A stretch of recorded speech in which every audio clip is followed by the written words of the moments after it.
Down the Biscayne. Yikes. 5 on the floor. Ride for my dogs. Where here's the thing. You can check the score. Hustle hard, couple scars. Wearing rubber frauds. Just like Butler said, you in trouble, y'all. Kept the floor playing. Got it all banned. Y'all seen the block. Stop with one hand. And Pat, we trust. You sound scared. It's about to have the guts. We're here to bring the heat. Y'all can hang it up. Welcome to 5 on the Floor, a daily insider show on the Miami Heat and the NBA, featuring Ethan Skolnick, Greg Sylvander, Alex Toledo, Brady Hawk, and others from the 5 Reasons Sports Network. Also, make sure to subscribe to Off the Floor for the most heat anywhere.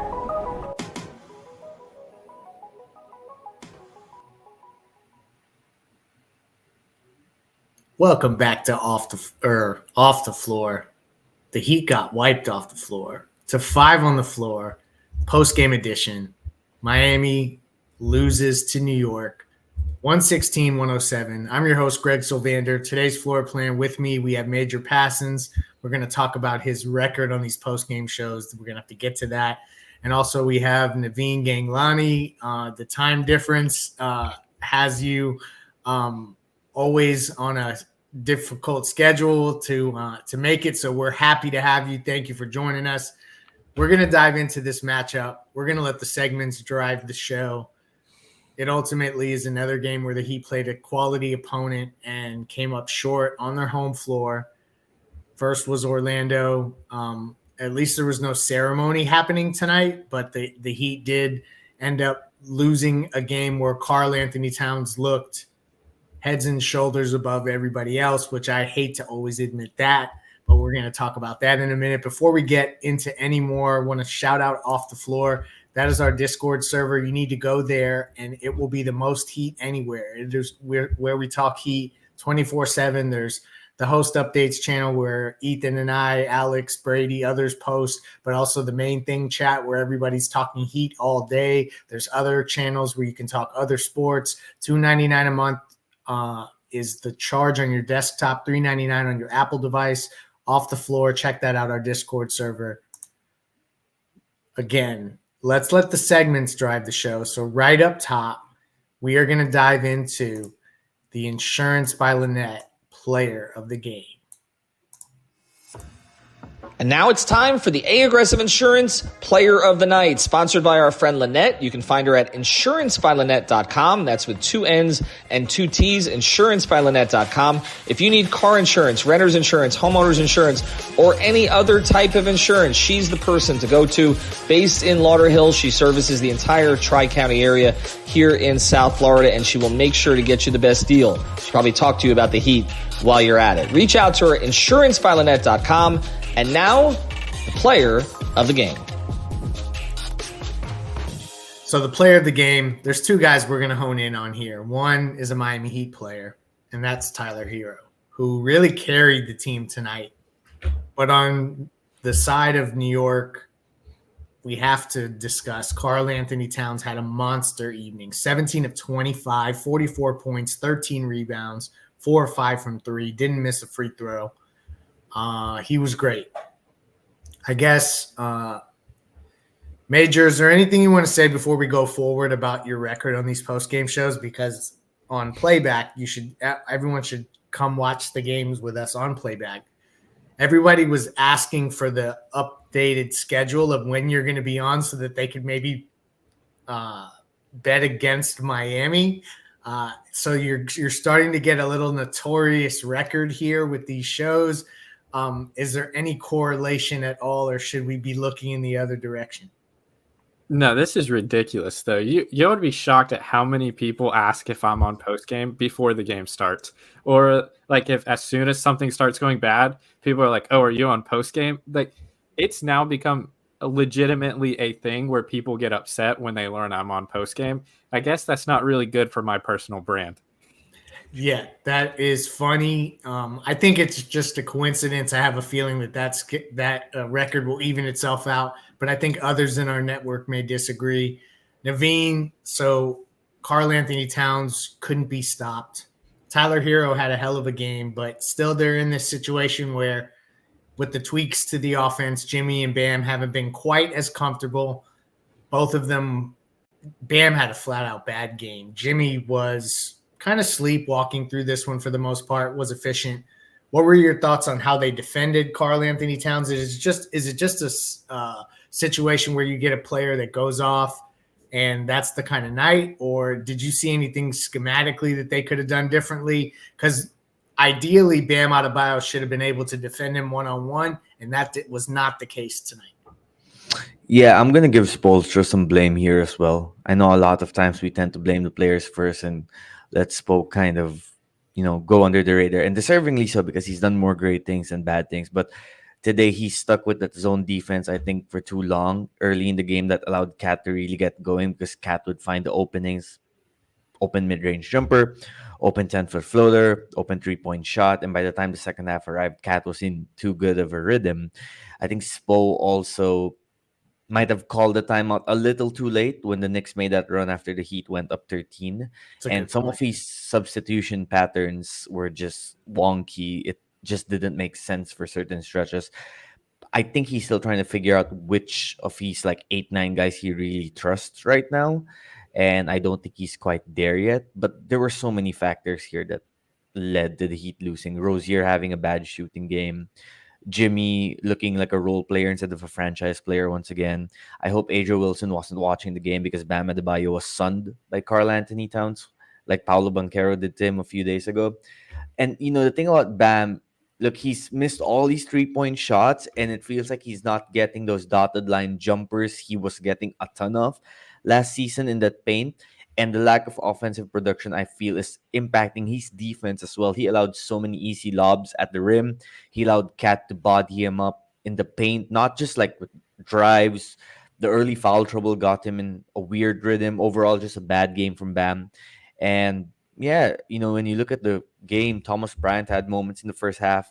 But other than that, other than maybe Jaquez having good moments in the first half, it was only Tyler that really stepped up to the plate tonight.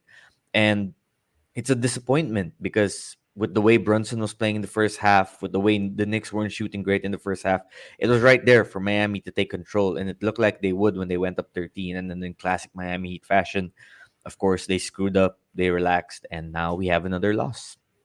Yeah, and the third quarters continue to haunt them over and over again. Even in games that they win, the third quarters have been tough. But tonight it was a situation where then New York got kind of ignited for the fourth quarter, and you start to kind of spiral, and then you're playing catch up. Major, I want to get into Tyler Herro's game and give him enough credit. I think we also just need to acknowledge that Jalen Brunson found a little bit of his form late in this game where initially it looked like he was having a little bit of a stinker from a shooting perspective. He started to find his groove. Your thoughts on the matchup in general, but then let's kind of pivot to Tyler's game and what was good about what we saw from Tyler. But is it ultimately a formula that can beat good teams to have Tyler Herro as your featured guy? Those are kind of the questions that I'm left with early in the season. I want to be careful with, crazy declarations too early. But your thoughts on the matchup and Tyler Herro's play? Yeah, I mean, Tyler Herro was the best guard in the game by far. Brunson, his stat line honestly looks better than he was tonight for the most part. He found it towards the end after, the Knicks made their big run in the third quarter. And just to quickly talk about third quarters, it was 35-22 in this third quarter. That's the whole entire game right there. If you want to look. And Herro was exceptional outside of a little stretch in the third quarter too. He was hitting big shots in the fourth quarter when it was still a game. And Tyler Herro has arguably been the best player in the whole NBA in first quarters. That cannot be overstated when you're talking about a team that has struggled for offensively for this year and number of years. You have to get out on good starts, and he has been doing that. I thought Tyler Herro was sensational. I thought, to your point about Brunson, they did a really good job about making sure he didn't beat them for most of the night. And then I think the game plan, for whatever reason, always goes out the window about at least halfway through the third quarter, never makes it through the whole third quarter. And then Brunson was able to, once he hit one or two shots, he's just too good of a player to where then he's going to find his rhythm and then he feels almost unstoppable or inevitable, especially once he can start being physical with that. But if you look at like the whole course of the game, Tyler Herro massively outplayed Jalen Brunson, which if you would say that at the start of the game, you would think the Miami Heat won. I do think that's a recipe that can win, but you just can't have like 7 minutes in the third quarter where you look like not even a high school team, where you look like a middle school team. That just can't happen. The Knicks weren't like lighting up the scoreboard at several portions, but the Heat are just sloppy turnovers or missing layups, missing wide open threes. Like it's so frustrating to me because like they beat themselves, it feels like, and missing free throws. So it is a winning formula to have Tyler Herro play like an all-star. Anytime a player plays like an all-star, that's always a benefit. You just have to have other people step up and play at the level they are capable of and to take advantage of the opportunities they had. Yeah, and it was a situation where Terry, for 3.5 quarters, couldn't make a basket. Jimmy was kind of not really engaged on the offensive end. Bam is continuing to struggle. This has been like, I think when we talk about the more 5-out focused offense, it's impacted Jimmy and it's impacted Bam the most. How much of a risk is that? I mean, you brought up Spo to start the episode, Naveen. So like this kind of delves into Spoelstra's formula here of let's create more space and let's lean into the guards and, get everybody out of the paint. And it's kind of messed with a little bit of, I think, Bam's offensive flow, but also Jimmy Butler. He's still been able to find his spots, but not in every game and definitely not tonight. What are your thoughts on how this offense is impacting Jimmy and Bam specifically? Well, just to add also to Major's point earlier, one more thing I want to point out was how bad they were in transition in certain opportunities. There was that moment late in the fourth quarter, they're down 4. They get a rebound in one of the rare occasions, and Knicks miss like a couple of jumpers. Tyler with the go-ahead pass to Jimmy.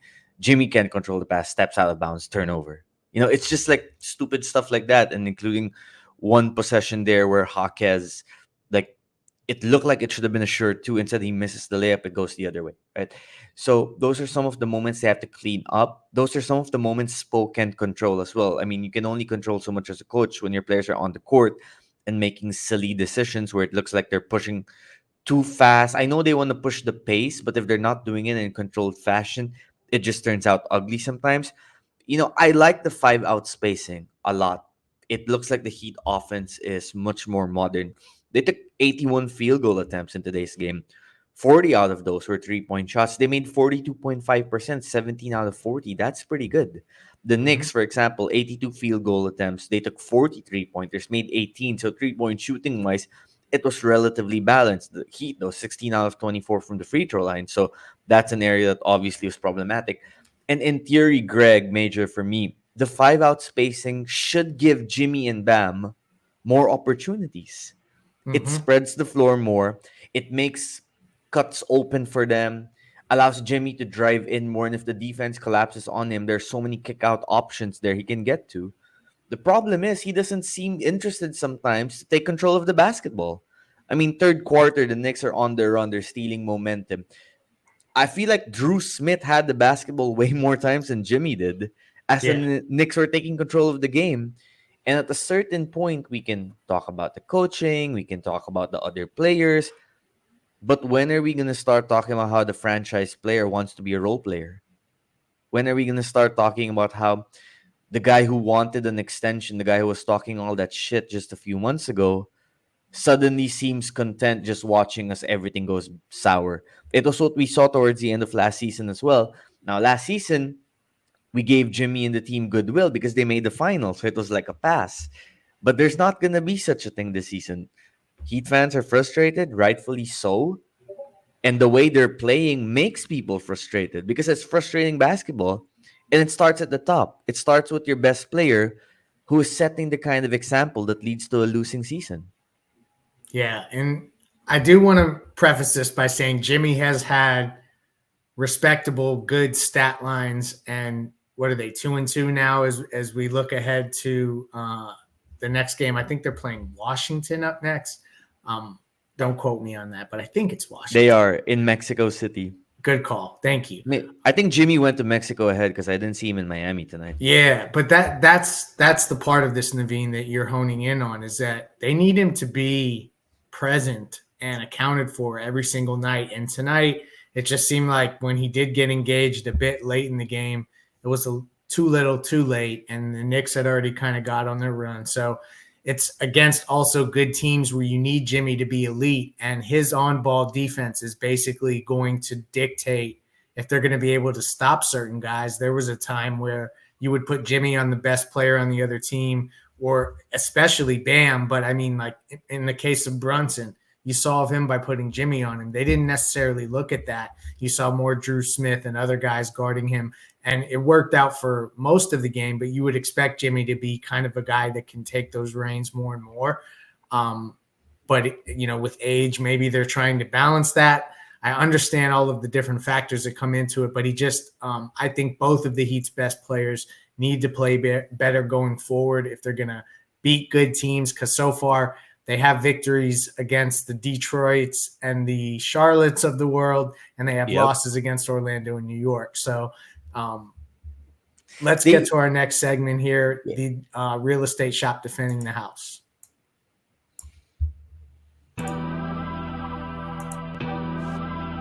And now it's time for our Defending the House segment, sponsored by our friends over at The Real Estate Shop. You can find them at realestateshopfl.com. That's with 2 P's and an E, realestateshopfl.com, or at the Fort Lauderdale Realtor on Instagram. This is Javier Iglesias and Amanda Martin. They help buyers and sellers in real estate. They're nimble and protective of their clients. They service the entire Tri-County area. That's Miami-Dade, Broward, and Palm Beach counties with a proven on-market strategy. The Real Estate Shop sellers earn the most money in the shortest time frame because Amanda and Javier have a deep understanding of the local market. So check them out. Again, it's at the Fort Lauderdale Realtor on Instagram, realestateshopfl.com, or give them a call at 954-268-9812. And now, who defended the house?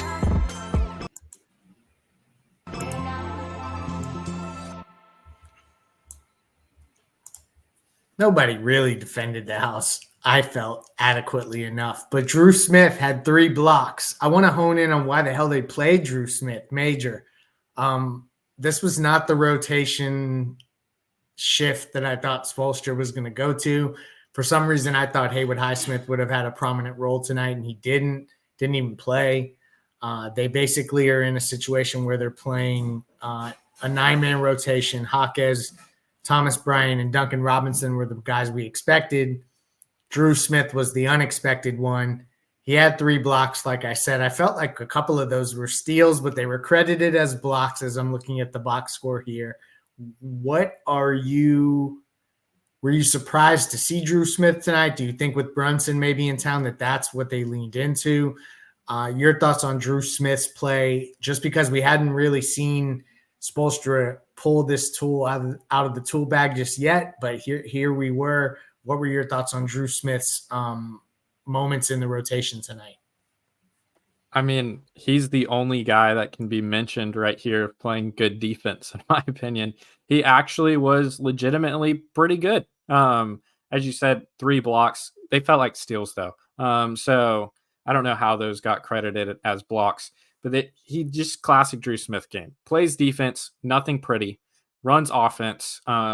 He finished with, I believe, 0 assists, but he had some potential assists there that just the shots weren't hit after. 4 rebounds. He just did what Drew Smith does, like I said. Nothing pretty, but when you're looking for winning basketball, sometimes you need the guy to play the dirty work and just guard the best player. He was a part of the reason why we said Brunson wasn't doing great for most of the game. And his 16 minutes tonight, which might be a little high, especially for a lot of Heat fans, I thought he did his role. Now, on the topic of Highsmith, that is a little bit of a head scratcher to me. I thought Highsmith overall in the course of the year would have a much bigger impact. He was good last game too. I thought this was very much a game that you can throw him out there, especially in, like, let's say a third quarter where you're letting up 35 points. You can throw him out there to get some defensive stops and see if he's hitting a shot. Duncan played 14 minutes and he went 1 of 5 from 3 and just did not look himself. He hasn't much this season.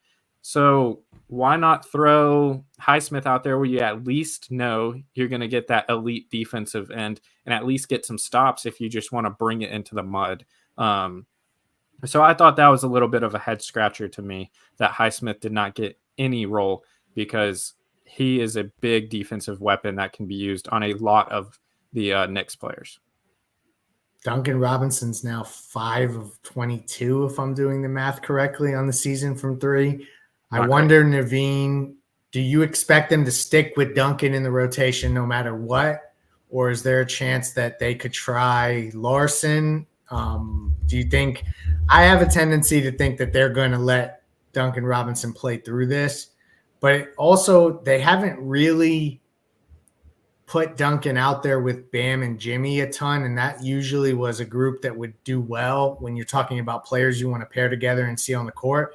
There hasn't been an emphasis on that anyway, so maybe Duncan could be phased out. What are your thoughts on – obviously, we don't need to know that Duncan Robinson hasn't shot well and he hasn't played up to expectations so far this season. It's super early.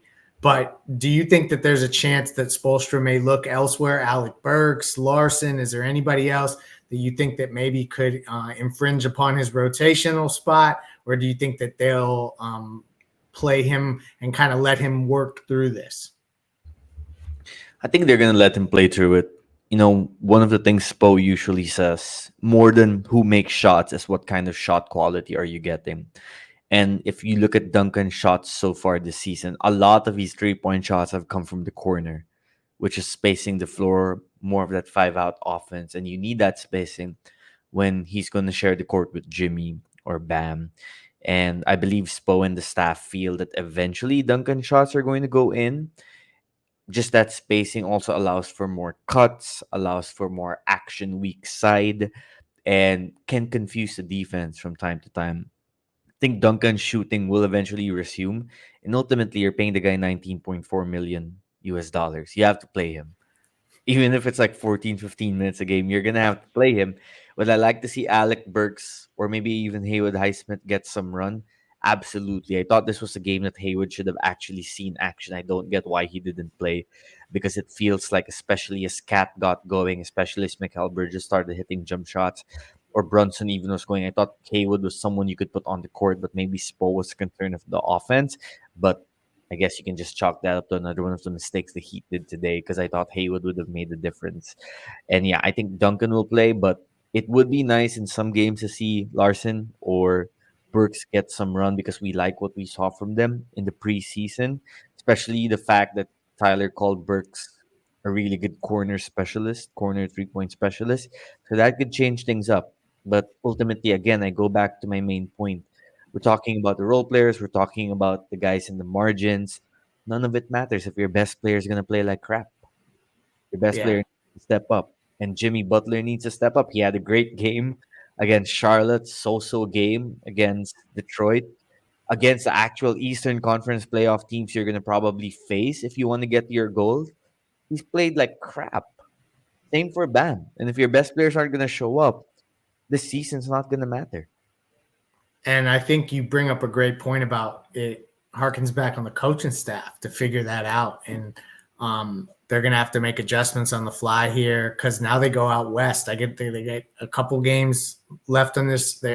Washington, as I mentioned, and then you mentioned, is out of the country, but then they also play Sacramento at home, and then I think it's out west they go. So there's not a ton of time left for them to figure out much less a rotation, but have their best players to be in position to perform at the highest level once they're out west. That's where this record in early to late November is going to be interesting to watch. Let's get to our next segment. We will dive into the mobile C-arm and staffing X-ray play of the day. And now it's time for the X-Ray of the Play of the Day, brought to us by our friends over at Mobile C-Arm and Staffing Services. Nelson and his team will bring the X-ray equipment and the staffing to you. If you work in a hospital or a medical office, get a consultation today at c-armandstaffing.com or give them a call at 561-891-9620. Their fleet of trucks at your service. Again, it's Mobile C-Arm and Staffing Services, 561-891-9620. And now, the X-Ray of the Play of the Day. So again, during a loss, I have a hard time getting too excited about any specific one play. Do either of you have any nomination where we can dissect a specific play of this game? There were so many Karl Anthony Towns step back jumpers that we could dissect. Is there anything else that jumps out at either of you? Naveen, I'll go to you first. Does it have to be like a good Heat play, or we can go with any play? You can go any direction on a night where they lose 116-107 at home. I think a microcosm was the play I mentioned earlier. We're down 4, a few minutes left in the fourth quarter. Tyler gets the rebound. Go ahead, pass to Jimmy. I don't know. Maybe Jimmy was looking at the rim before catching the ball and said he doesn't catch it cleanly. Gets pressured in the baseline, steps out of bounds, and the Knicks get the ball back. And that was when the Heat were starting to turn the momentum back towards them. And it was a microcosm of the game because you get excited about the potential with how this team can grow and potentially win the game. And instead, they get in their own way and they mess it up. Now, I don't want to sound like we're not giving the Knicks credit at all, but we've just seen this for 5 years now. This Heat team gets in their own way, and that was an example of it. And it was a great microcosm for how the rest of the game went, and hopefully not how the rest of the season goes, you know? Yes, especially as someone who is the chief host of the post-game shows at home. We do not want them to have a below 500 or sub 500 record at home. That is never fun. Major, your final thoughts before we close up shop on this episode, just on the Heat in general so far through, 4 games now? They're 2-2. Your thoughts after a tough loss against a team that I think for Heat fans, this was a game that was a bit of a measuring stick. You have a team that most people classify as a more talented group in New York. Both teams were fully healthy, and you came up short on your home floor. Final thoughts on the Heat's loss. And Naveen, because I didn't necessarily get to cue you up with final thoughts, we'll let you close us out if you have anything else. But Major, you first. Yeah, I mean, this loss is going to feel worse than it really should. Going into it, like 2-2 to start the year was most people's expectations. Maybe 3-1, you steal one against Orlando or the Knicks. It's just, it felt like they had the game. It really did. Especially as Naveen had talked about, not only that Jimmy play, but the Jaquez one. He even had, was it Herro in the corner wide open on that transition? It was a shooter. It was either Duncan or Herro. You could kick it out there, and then he misses the layup.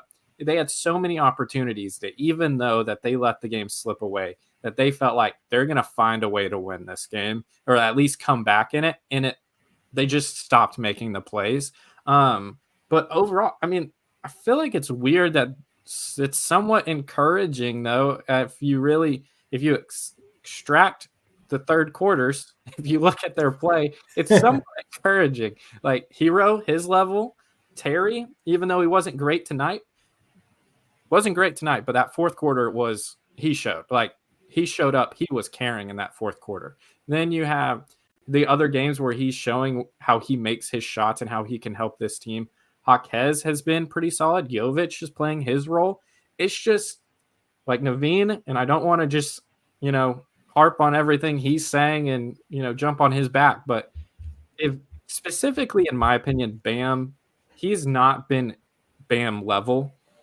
Like last game, his stat line was not great, but if you really watched his game, I think he was a little bit better than most people think he was in his overall impact of the game. But this game, he truly just was not good. And we used to never say his offense would impact his defense. Exactly. That definitely happened tonight, and that's just unacceptable. a guy that's the best defender in the world, and I will forever say that. He cannot have his offense impact his defense there. Jimmy, though, and that's another talking point. He's been picking his spots mainly late in games to attack, and I've compared it to a LeBron James type thing. If you watch LeBron now, he's not attacking as much earlier in the game and waits for the key moments. Jimmy even did that a little bit today, but Greg, as you said earlier, he waited a little bit too late.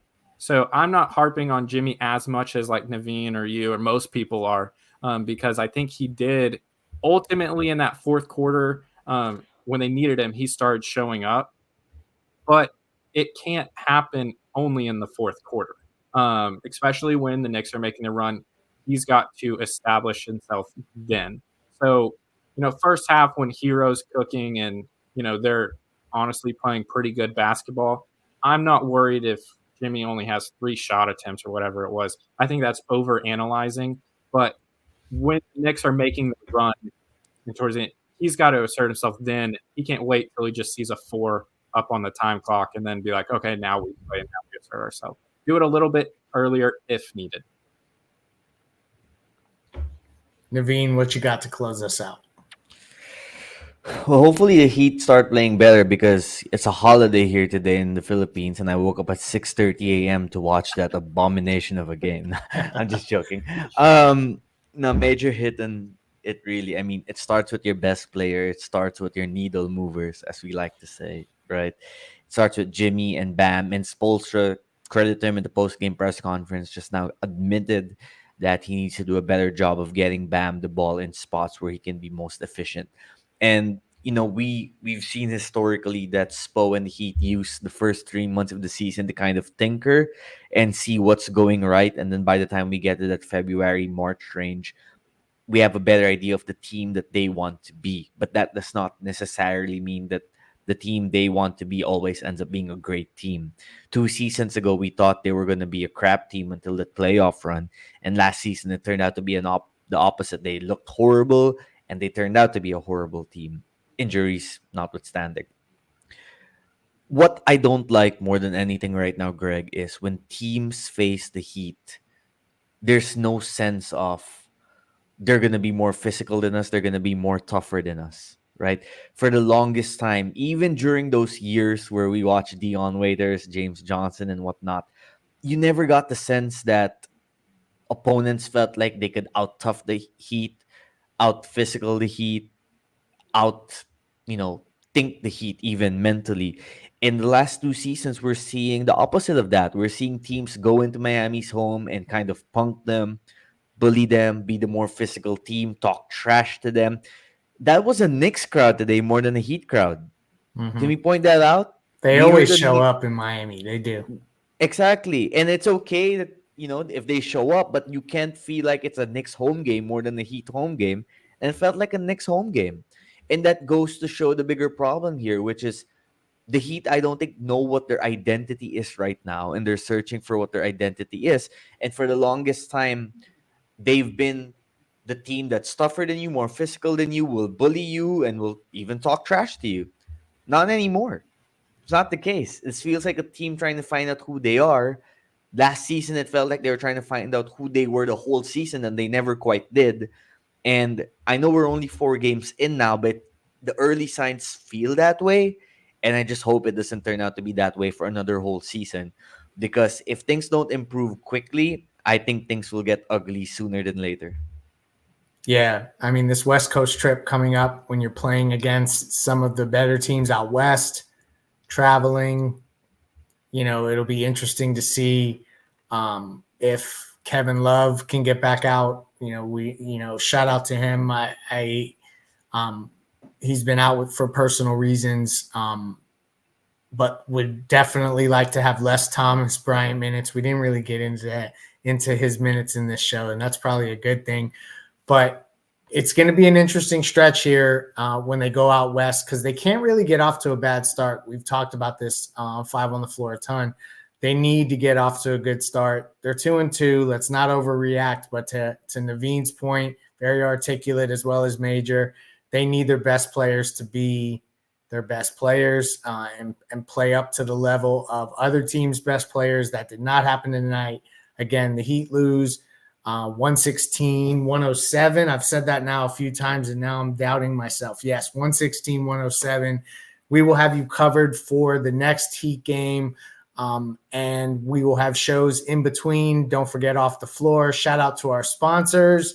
Naveen, Major, thank you for your time. And sorry that this is a losing post-game show for the Heat. It was a winning post-game formula for us here on 5 on the Floor. Peace out.